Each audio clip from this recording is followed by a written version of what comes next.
Doctor Baba Saheb Ambedkar open university.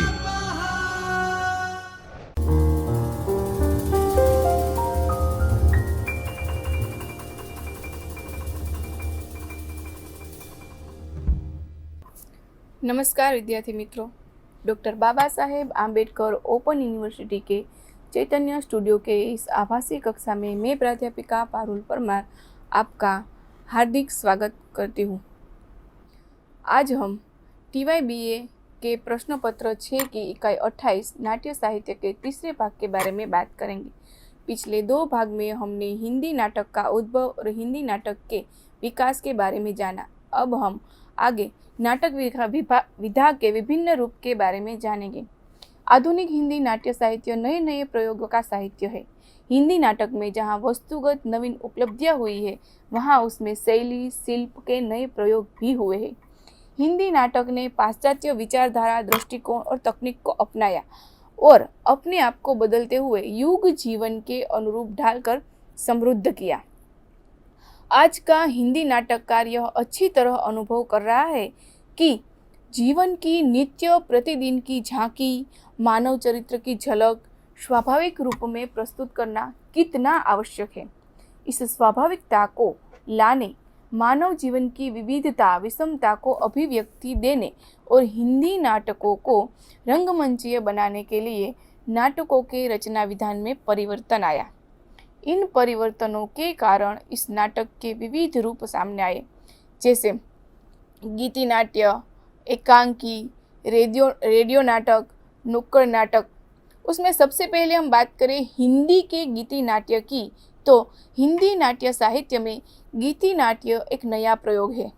यह एक ऐसी विधा है जिसमें गीत तत्व होने के साथ साथ भावना की तथा अंतः संघर्ष की प्रमुखता रहती है। इसमें काव्य तत्व का प्रयोग अनुभूति की तीव्रता लाने के लिए होता है। जयशंकर प्रसाद का करुणालय हिंदी का पहला गीति नाट्य है। यह बंगला के गीति नाट्य से प्रभावित है। प्रसाद युग में ही मैथिली शरण गुप्त ने अनघ और हरिकृष्ण प्रेमी ने स्वर्ण विहान गीति नाट्य लिखे हैं। ये नाट्य कला की दृष्टि से उतने स्तरीय नहीं है। प्रसाद के बाद स्वतंत्रता से पूर्व भगवती चरण वर्मा का तारा, उदय शंकर भट्ट की मत्स्यगंध्या, विश्वामित्र और राधा गीति नाट्य उल्लेखनीय है। भट्ट जी के गीति नाट्यों में उनकी काव्य कला, नाटकीय संघर्ष और प्रतीकात्मकता का सुंदर समन्वय मिलता है। इसके अतिरिक्त भट्ट जी के गीति नाट्यों में अशोकवन बंदिनी, संत तुलसीदास, गुरुद्रोण का अंतर्निरीक्षण, अश्वस्थामा और नहुस निपात भी उल्लेखनीय गीति नाट्य है। वस्तुतः इस काल में गीति नाट्य के सर्वप्रमुख लेखक भट्ट जी ही है। सुमित्रानंदन पंत के गीति नाट्य शिल्पी, रजत शिखर और सौवर्ण में संग्रहित है। सेठ गोविंदास कृत स्नेहा या स्वर्ग यूनान के एक पौराणिक आख्यान पर आधारित है। सिद्धनाथ कुमार के 5 गीति नाट्य सृष्टि की सांझ और अन्य काव्य नाटक में संग्रहित है। सृष्टि की सांझ, लोह देवता, संघर्ष, विकलांगों का देश और बादलों का साप। गीति नाट्य परंपरा में डॉक्टर धर्मवीर भारती के योगदान का विशेष महत्व है। उनके अंधायुग गीति नाट्य ने हिंदी गीति नाट्य परंपरा को एक नया मोड़ दिया। यह पहला गीति नाट्य है जो सफलतापूर्वक रंगमंच, रेडियो पर अभिनीत एवं प्रसारित हो चुका है।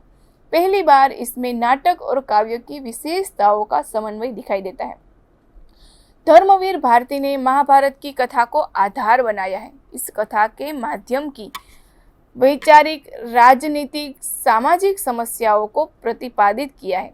इस नाटक ने युद्ध की विभीषिका द्वारा युद्ध विरोधी विचारों को सामने लाने का भी महत्वपूर्ण काम किया। दुष्यंत कुमार का एक कंठ विस्पाई भी इसी परंपरा का गीति नाट्य है। गिरजा कुमार माथुर द्वारा रचित पृथ्वी कल्प में भी मानव मूल्यों के विघटन का चित्रण किया गया है। संशय की एक रात नरेश मेहता का गीति नाट्य है।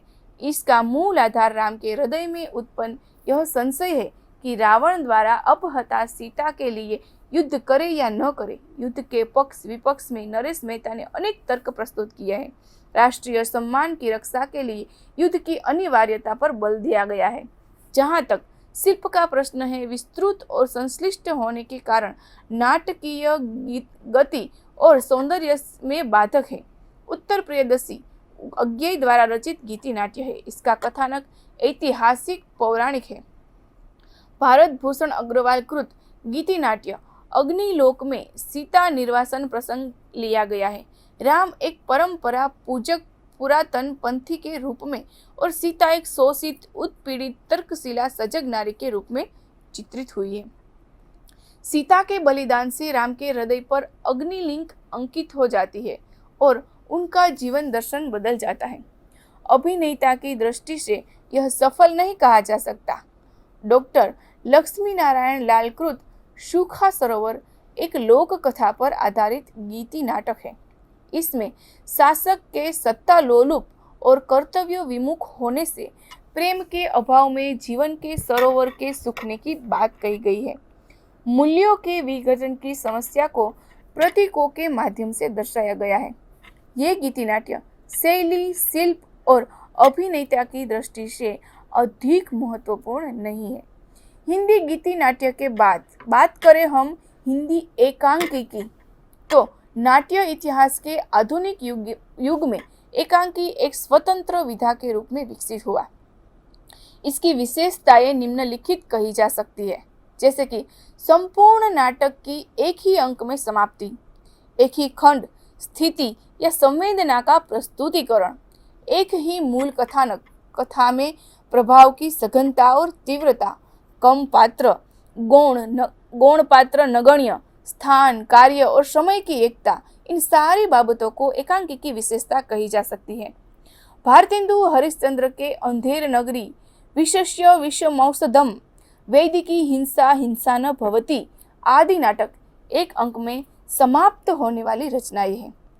बद्रीनाथ भटका रेगढ़ समाचार के एडिटर की धूल दक्षिणा, रूपनारायण पांडे का मूर्ख मंडली, बेचन शर्मा उग्र का चार बेचारे, सुदर्शन का आनरेरी मैजिस्ट्रेट आदि भी एक अंकीय नाट्य कृतियां हैं।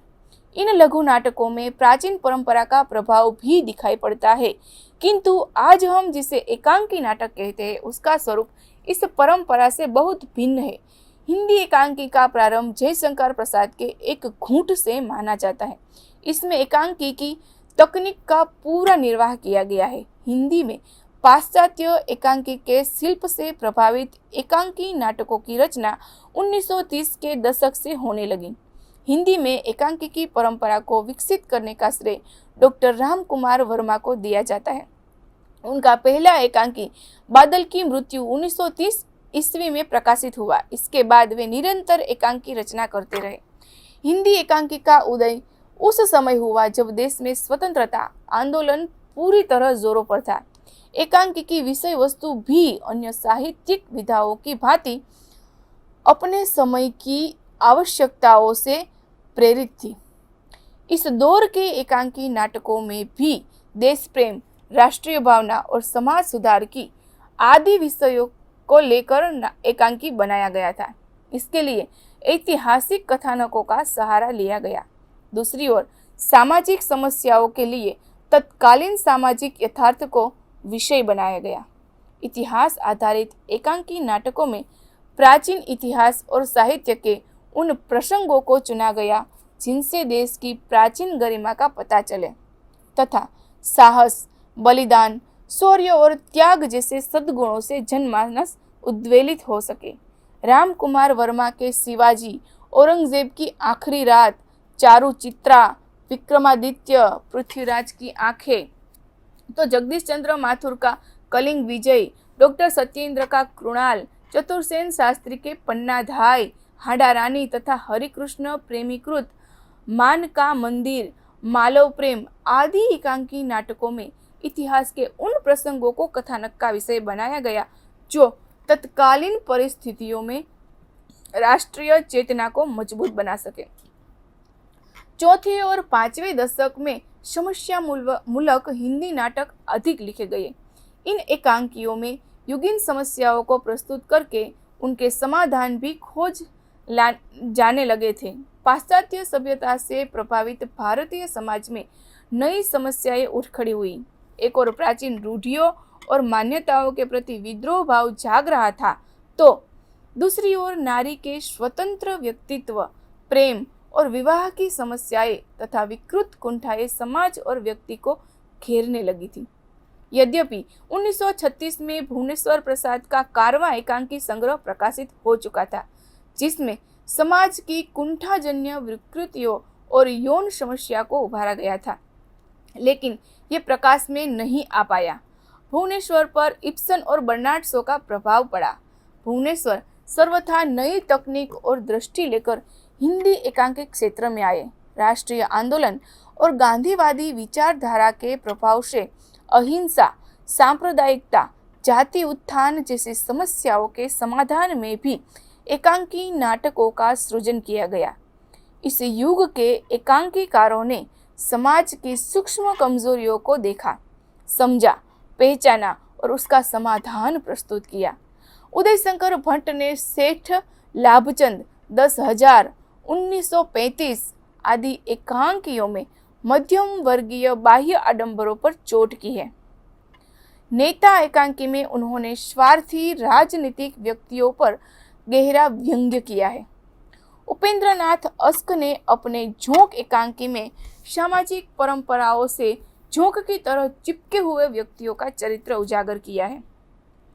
भगवती चरण वर्मा कृत सबसे बड़ा आदमी में भी इसी का चित्रण है। नए और पुराने संस्कारों का टकराव अस्क कृत सुखी डाली और उदय शंकर भट्ट कृत बीमार का इलाज एकांकियों में दिखाई पड़ता है। राजनीति के क्षेत्र में चुनाव पद्धति से उत्पन्न विकृतियों को अस्क के अधिकार का रक्षक एकांकी में चित्रित किया गया है।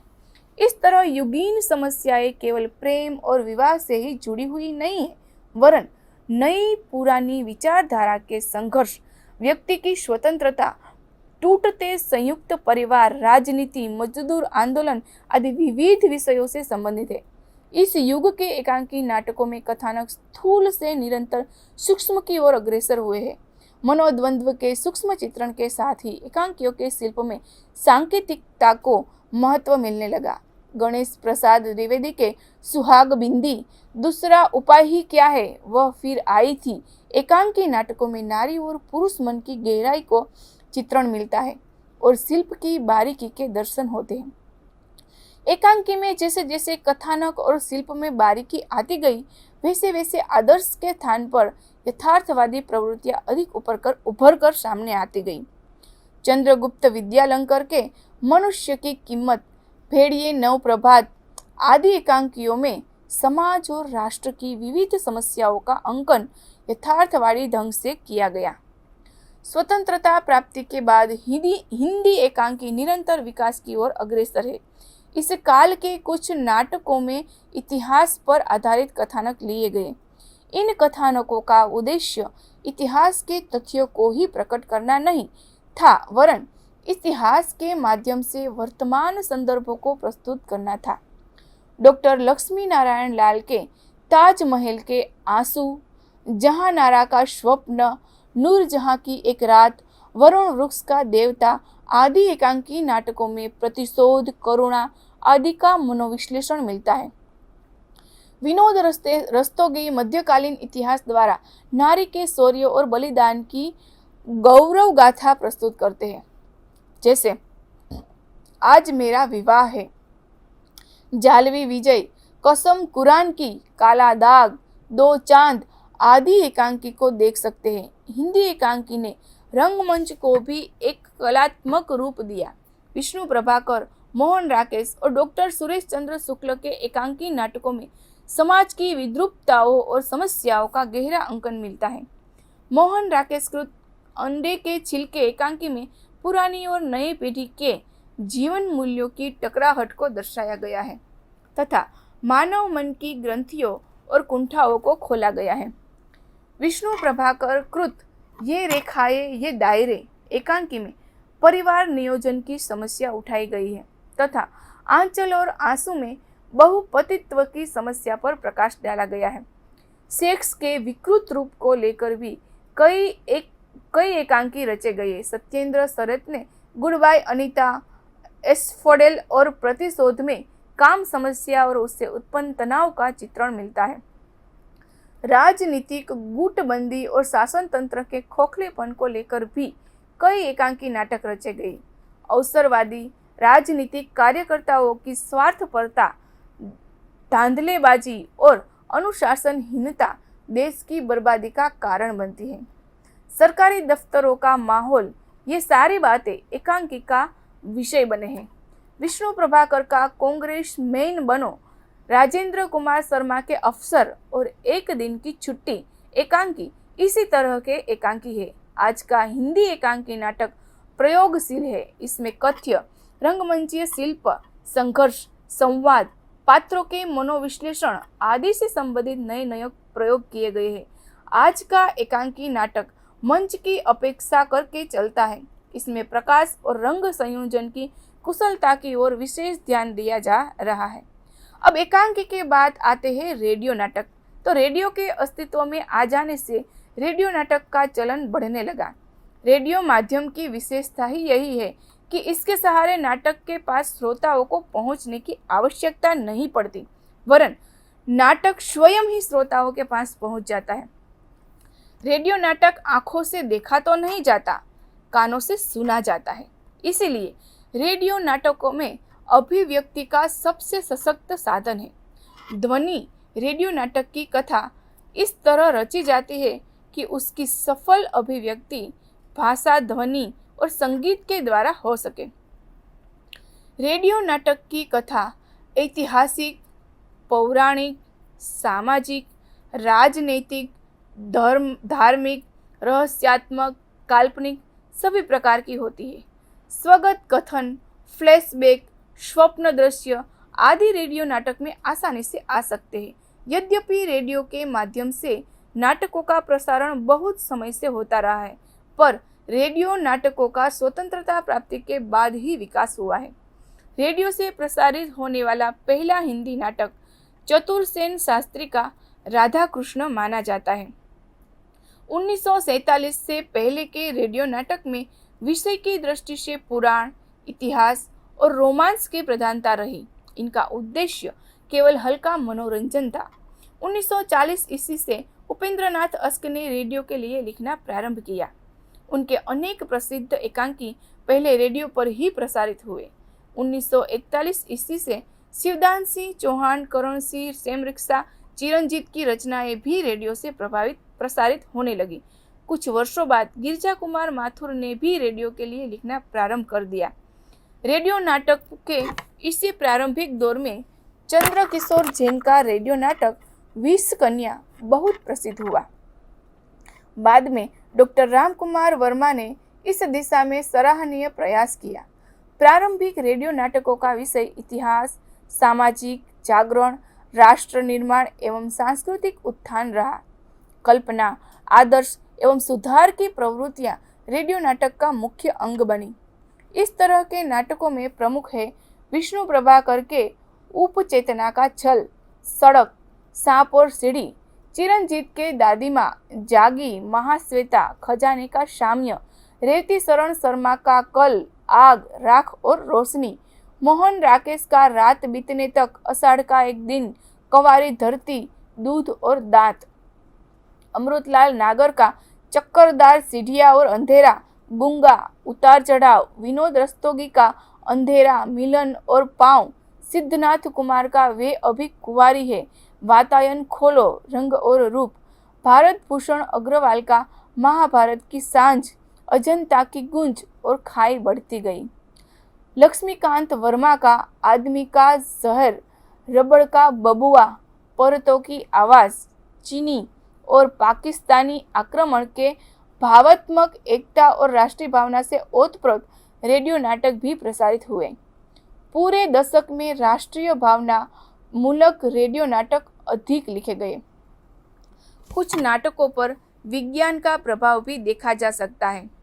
इस दशक के मुख्य रेडियो नाटक है मुद्रा राक्षस का हंसी के दायरे, दो चेहरे अंधेरे में, वाला आदमी, उसका अजनबी, तोई रबा, चिरजीत तस्वीर उसकी, काल धूप का काल चक्र, विष्णु प्रभाकर का नीली छतरी, लहरें और साए, तीसरा व्यक्ति, डॉक्टर लक्ष्मी नारायण का जंगल, फिर बताऊंगा, भैरव प्रसाद गुप्त का पियानो और सोने का पिंजड़ा। 7वें दशक के बाद हिंदी रेडियो नाटकों में महानगरीय बोध, स्त्री पुरुष के बदलते संबंध एवं विघटित जीवन मूल्यों से उत्पन्न जटिलताओं को अभिव्यक्ति मिली। आज के हिंदी घटक मानव मन की गहराइयों में बैठने की क्षमता रखते हैं। इस काल के कुछ प्रमुख रेडियो नाटक है मुद्रा राक्षस के काले सूरज की शव यात्रा, कोलतार, चिरंजीत का नया जन्म, चक्रव्यूह, ऊंचे पर्वत ऊंचे लोग, विष्णु प्रभाकर के कुएं चट्टान से चट्टान तक, मणि मधुकर का अजनबी, देश से निकाला, झांकिया अंजुम, केपी सक्सेना के वो जो मैं नहीं हूँ, खुशबुए कैद है। इनके अतिरिक्त कोई एक किरण, डॉक्टर सिद्धनाथ कुमार, काले लबादों का शहर, राजेंद्र प्रसाद, जिंदगी खत्म नहीं होती, रखती चरण शर्मा, चंद टुकड़े, औरत तथा परछाइयों का जंगल, गिरीश बख्शी, अपने अपने अजनबी, मृदुला गर्ग, रेडियो खराब हो गया तथा एक अनाम नाटक, सुरेश सेठ आदि रेडियो नाटक भी उल्लेखनीय है। इस प्रकार इस नए नाट्य रूप ने साहित्य में अपने आप को स्वतंत्र और समृद्ध विधा के रूप में प्रतिष्ठित किया। कथ्य और शिल्प के नए नए प्रयोग किए। आज उसके विविध प्रकार हैं, जैसे रूपक, फैंटेसी, डॉक्यूमेंटरी, रेडियो रूपांतर, प्रहसन, झलकी आदि। रेडियो नाटक के बाद बात करें हम नुक्कड़ नाटकों की, तो आधुनिक युग की देन है नुक्कड़ नाटक। भारत में नुक्कड़ नाटक के उदय का श्रेय इप्टा यानी कि भारतीय जन नाट्य संघ, इंडियन पीपुल्स थिएटर को है। सन 1936 में प्रगतिशील लेखक संघ के प्रोत्साहन से इप्टा ने जनसाधारण की समस्या को, भावनाओं को नाटकों में वाणी दी और अपना पहला प्रदर्शन 1942 ईस्वी में जनता के बीच जाकर किया। दरअसल भारत में रंगमंच थिएटर बड़े शहरों में ही पाए जाते हैं और सर्वसाधारण जन का उन तक पहुंचना आसान नहीं होता। नाटक देखना उसके लिए महंगा पड़ जाता है। रंगमंचीय नाटक देखने के लिए टिकट लेना हर एक के लिए संभव नहीं होता। रंगमंचीय नाटक में तमाम व्यवस्थाएं करनी पड़ती है, जैसे लाइटिंग व्यवस्था, वेशभूषा, मेकअप, फिर नाटक के प्रचार प्रसार का कार्य, जिसमें काफ़ी मेहनत, समय और पैसे की आवश्यकता होती है। इन परेशानियों को देखते हुए आम जनता तक नाटक पहुंचाने के उद्देश्य से नुक्कड़ नाटक का उदय हुआ। इस तरह के नाटकों के प्रदर्शन के लिए किसी विशेष रंगमंच की आवश्यकता नहीं होती। सार्वजनिक पार्क, बाजार, बस स्टॉप, गली मोहल्ले और औद्योगिक क्षेत्र में नुक्कड़ नाटकों की रंगशालाएं कहे जा सकते हैं। इन रंगशालाओं के लिए बहुत अधिक पैसा नहीं चाहिए। लाइटिंग व्यवस्था, मेकअप, वेशभूषा आदि की भी कोई आवश्यकता नहीं होती है। ये नाटक दिन में भी खेले जा सकते हैं। हाँ, केवल जनता के प्रति प्रतिबद्ध कलाकार ही इस क्षेत्र में आगे आने का साहस कर सकते हैं। इस तरह जनता की भावनाओं को अभिव्यक्ति देने वाले लोकप्रिय माध्यम के रूप में नुक्कड़ नाटक का उदय हुआ है। कई राज्यों में यह किसानों, छात्रों, मेहनतकश गरीब के लोगों की आवाज़ के साथ आवाज़ मिलाने के माध्यम के रूप में उभरा है। भारतीय नुक्कड़ नाटक प्राचीन नाटकों, लोक नाटकों और पश्चिमी रंगमंच के समान रूप से प्रभाव ग्रहण करता रहा है। आज के नुक्कड़ रंगकर्मी इसके विशिष्ट आकारगत स्वरूप के बारे में अधिक सजग हैं। वे अब एक नई अभिनय शैली, नई नाटकीय संरचना, नए लेखन कौशल, एक नए ढंग के प्रशिक्षण, संगीत, काव्य और समूह गान के एक नए इस्तेमाल और मंच प्रबंधन के नए तरीकों के बारे में सोचने लगे हैं। नुक्कड़ रंगमंच यद्यपि अभी अपने शैशव काल में है, लेकिन आम जनता की रोजमर्रा की समस्याओं को उठाने की वजह से तथा जीवंतता और अनौपचारिक रूप के कारण इसने काफ़ी लोकप्रियता हासिल की है। आज कई शौकिया नुक्कड़ नाटक दल सामने आ चुके हैं जो खुद सामूहिक रूप में अपने नाटक लिख रहे हैं या दूसरे क्षेत्रों और भाषाओं की रचनाओं का खुलकर रूपांतर और अनुवाद कर रहे हैं। नुक्कड़ नाटक के विकास में सफदर हाशमी, असगर वजाहत, रमेश उपाध्याय, स्वयं प्रकाश, गुरुशरण सिंह, शिवराम और राजेश जोशी का योगदान सराहनीय है। रमेश उपाध्याय का राजा की रसोई और गिरगिट जो चेखव की कहानी का रूपांतरण है, शिवराम का जनता पागल हो गई है तथा गुरुशरण सिंह का जंगी राम की हवेली नाटक काफी चर्चित हुए और कई बार खेले गए। जननाट्य मंच नई दिल्ली के जिन नुक्कड़ नाटकों से सफदर हाशमी जुड़े रहे उनमें उल्लेखनीय है मशीन, गांव से शहर तक, राजा का बाजा, अपहरण भाई चारे का और हल्ला बोल।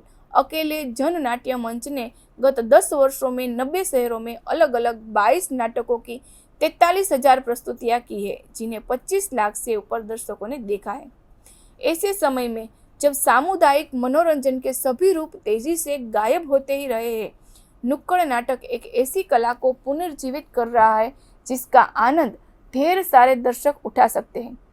इन प्रकारों के बाद हम जाने नाटक और रंगमंच के बारे में, तो नेमिचंद्र जैन के कथन के अनुसार रंगमंच पर प्रदर्शित नाटक प्रेक्षकों का रंजनकारक हो संपूर्ण और सफल होता है और अपना उद्देश्य पूरा करता है। नाटक और रंगमंच एक दूसरे के पूरक है। रंगमंच के अभाव में नाटक के दृश्य होने की कल्पना नहीं की जा सकती।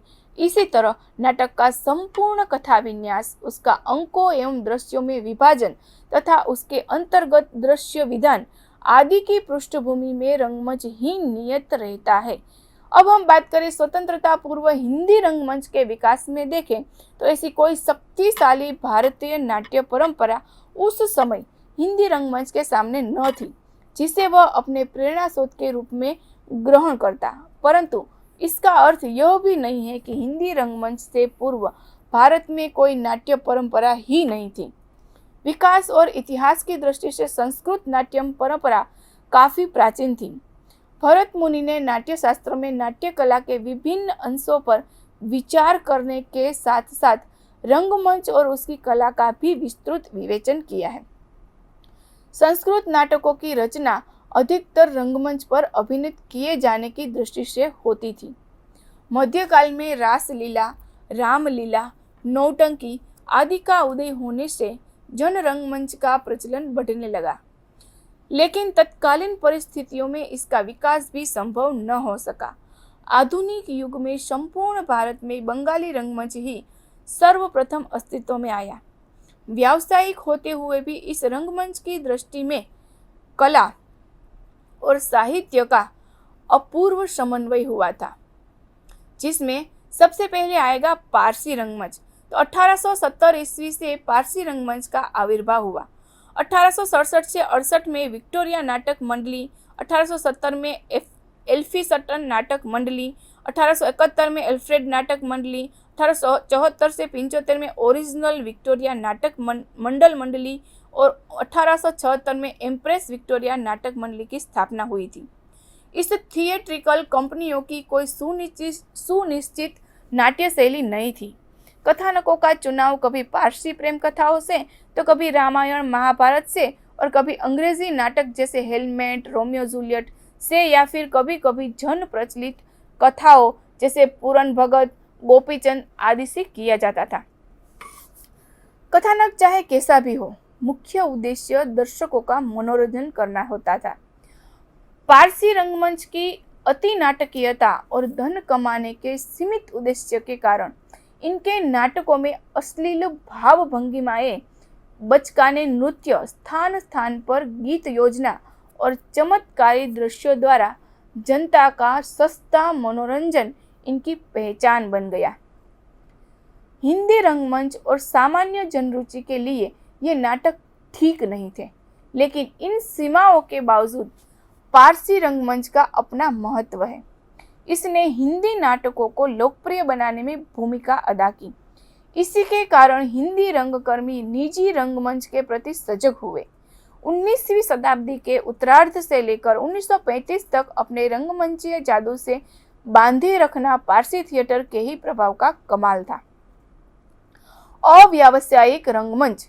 इसी दौर में अन्य कई अव्यावसायिक रंगमंच भी स्थापित हुए। हिंदी रंगमंच के विकास में सर्वप्रथम अव्यावसायिक रंगमंच का उल्लेख भारतेंदु युग में मिलता है। भारतेंदु युग में अव्यावसायिक रंगमंच की स्थापना पारसी रंगमंच की प्रतिक्रिया के फलस्वरूप हुई। बनारस, कानपुर और लखनऊ में अव्यावसायिक नाटक मंडलियों की स्थापना हुई। इन मंडलियों को प्रोत्साहन देने के लिए कई नाटकों में भारतेंदु ने स्वयं अभिनय भी किया। पंडित माधव शुक्ल, बालकृष्ण भट्ट, महादेव भट्ट, गोपाल दत्त त्रिपाठी, ब्रजचंद्र, कृष्णदास आदि ने अव्यावसायिक नाटक मंडलियां स्थापित करने में अपना महत्वपूर्ण योगदान दिया। काशी नागरी नाटक मंडली, भारतेंदु नाटक मंडली, कलकत्ता में हिंदी नाट्य समिति और हिंदी नाट्य परिषद ने पौराणिक, ऐतिहासिक और सामाजिक नाटकों का प्रदर्शन कर नाटक एवं रंगमंच को जीवन से जोड़ने का प्रयास किया। धीरे धीरे ये नाटक मंडलियां अर्थाभाव और आपसी मतभेद के कारण खत्म हो गई। पारसी रंगमंच के ह्रास के बाद सन 1936 में प्रगतिशील लेखक संघ की स्थापना हुई। इस संगठन के प्रोत्साहन से भारतीय जन नाट्य संघ यानी कि इप्टा का गठन किया गया और इसने अपना पहला प्रदर्शन बम्बई में सन 1942 में किया। इप्टा ने हिंदी सहित विभिन्न भारतीय भाषाओं में नाटकों को लोकप्रिय बनाने में महत्वपूर्ण भूमिका अदा की। इप्टा ने नाटकों का मंचन जनता के बीच किया और ऐसे नाटक अधिक खेले जिनमें गरीब जनता के दुख दर्द को विषय बनाया गया हो। उस दौर में सरलावकर का दादा और सरदार जाफरी का यह किसका खून है नाटक महत्वपूर्ण थे। इस प्रकार जिस सामाजिक सौदस्य कथा वस्तु की तलाश थी वह रंगमंच को प्राप्त हो गई। मानवीय संवेदना रंगमंच के माध्यम से सशक्त रूप में प्रस्तुत होने लगी।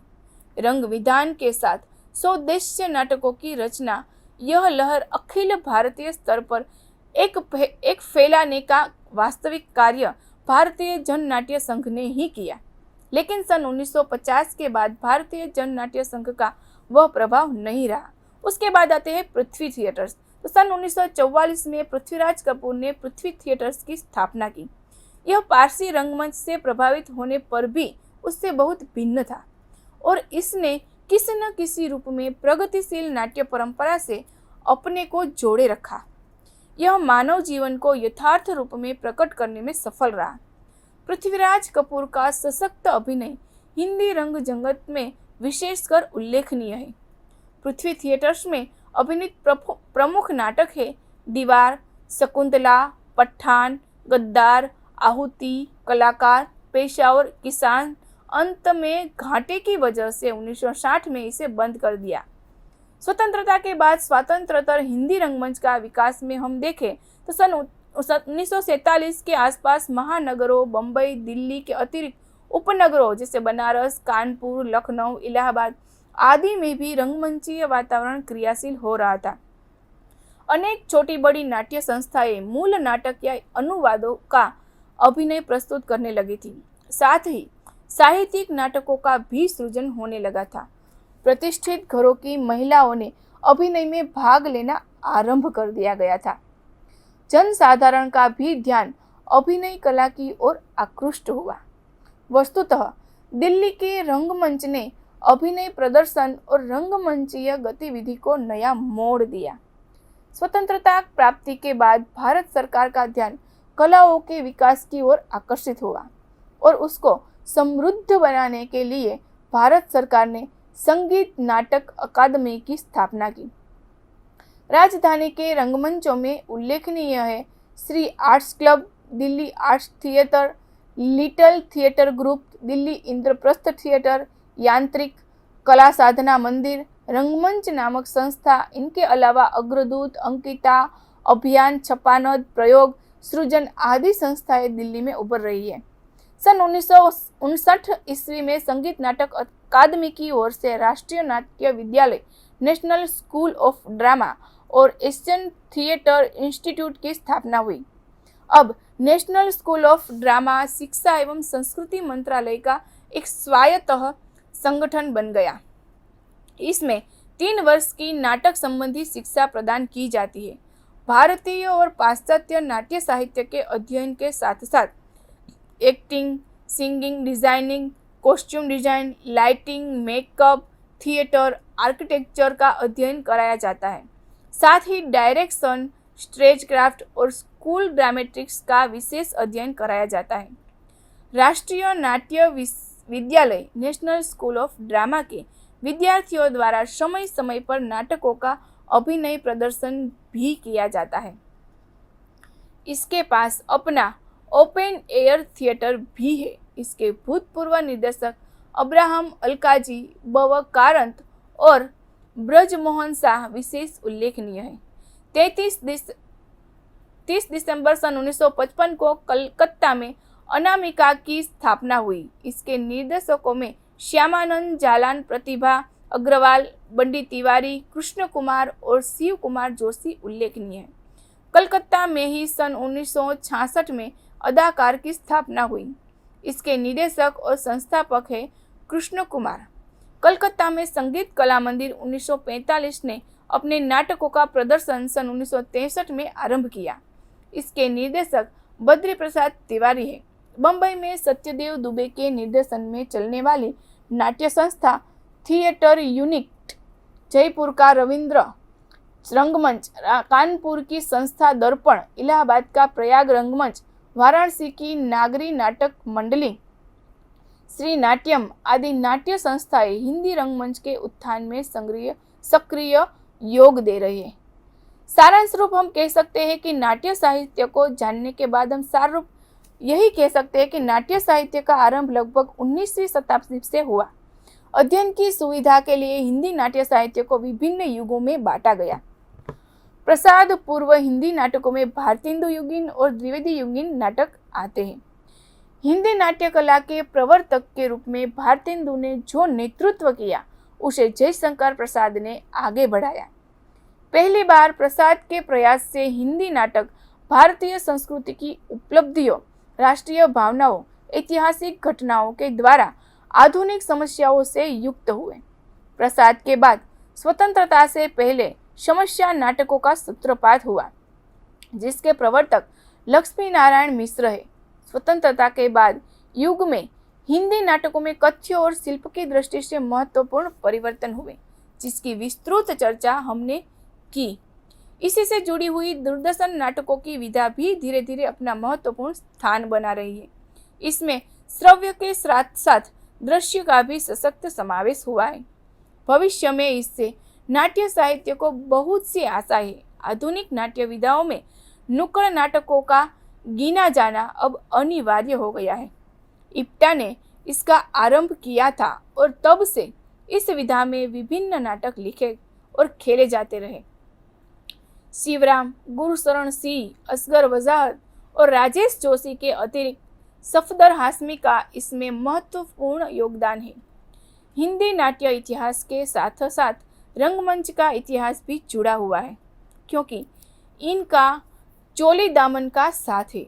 भारतेंदु के प्रयासों से शुरू हुआ अव्यावसायिक रंगमंच स्वतंत्रता के बाद तक निरंतर नए नए प्रयोगों से जुड़ा रहा। रंगमंच को आगे बढ़ाने में संगीत नाटक अकादमी, राष्ट्रीय नाट्य विद्यालय, नेशनल स्कूल ऑफ ड्रामा ने महत्वपूर्ण भूमिका अदा की।